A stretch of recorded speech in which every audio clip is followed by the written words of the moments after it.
Magandang umaga po sa ating lahat mga kapatid. Magandang umaga din po, Father. Tayo po ngayon ay nasa araw ng Lunes, ikilimang linggo ng Pasko ng Pagkabuhay, unang araw ng panibagong linggo, araw ng pagdedebosyon natin sa ating mahal na patron, San Pablo ng Cruz.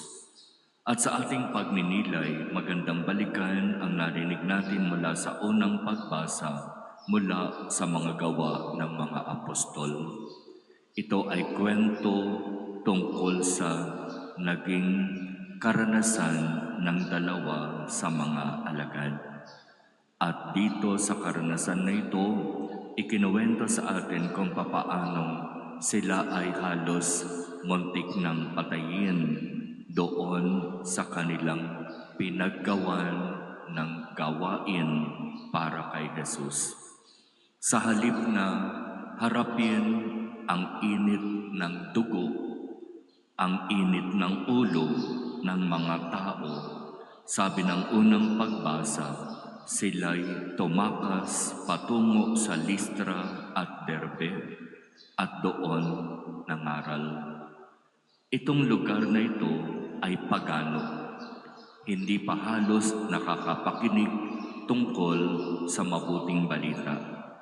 At doon, sabi ng unang pagbasa, may isang lalaki na di makalakad. At doon, sa pagkakataon na yon, siya'y ipinagdasal ni Pablo.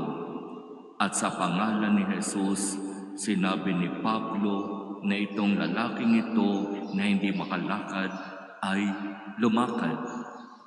At ganoon ang nangyari.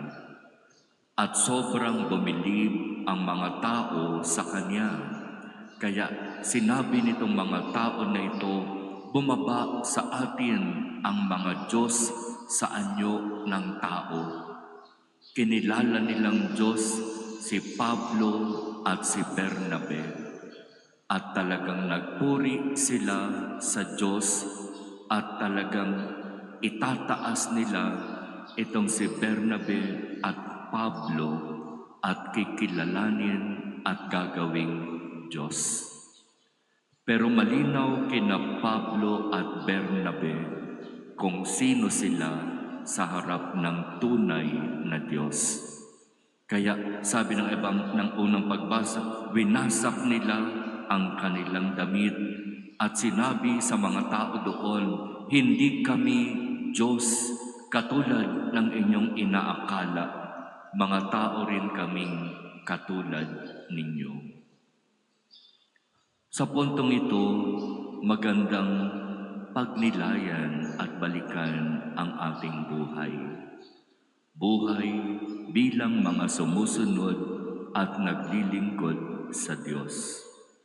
Sa atin bang pagsisikap na makasunod at makapaglingkod sa Diyos?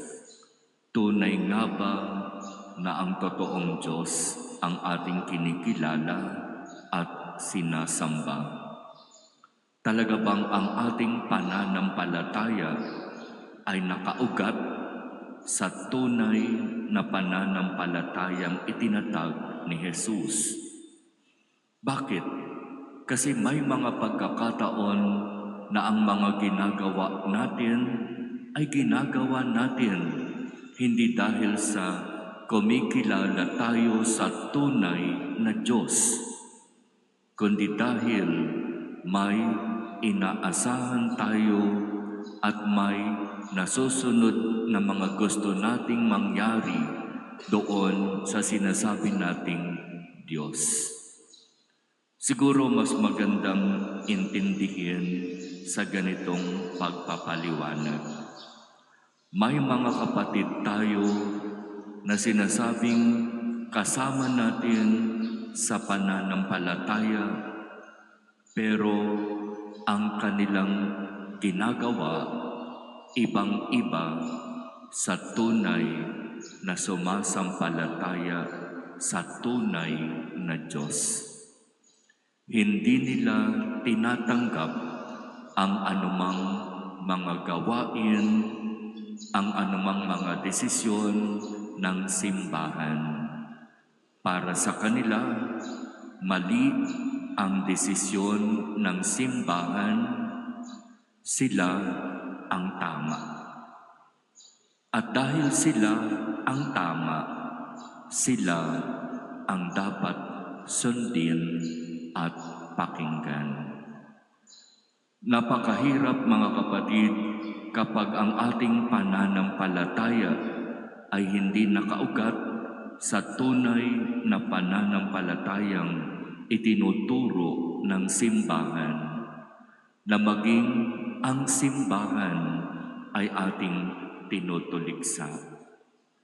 Kaya katulad ng mga nangyari sa unang pagbasa, hingin natin sa Diyos ang biyaya ng tunay na pananampalataya sa tunay na Diyos.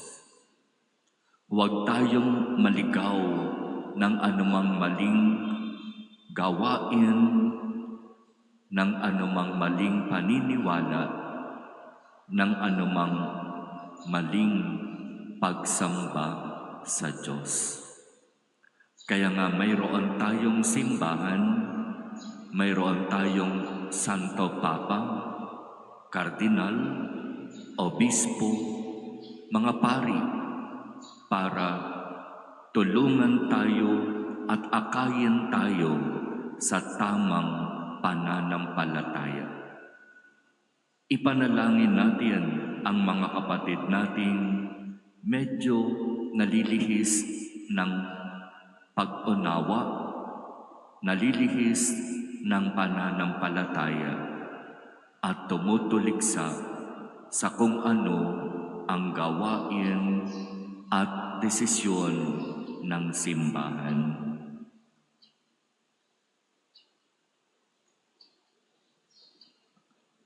Amen.